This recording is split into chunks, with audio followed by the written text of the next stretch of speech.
জিজ্ঞেস করুন কমরেডদের কি করিনি হলদিয়াতে। এই জেলায়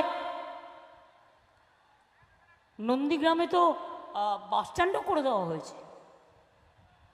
মনে পড়ে লড়াইগুলোর সময় ব্যাপারটা কোথায় ছিলেন? 15 দিন বাড়ির থেকে ভয়ে বেরোননি।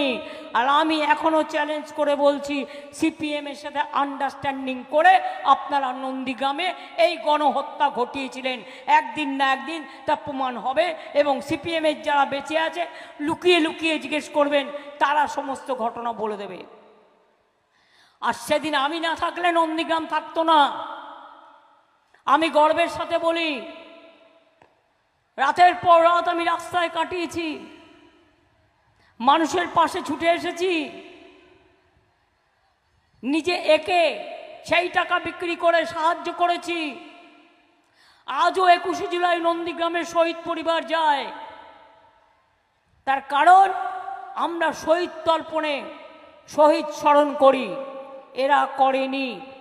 আমি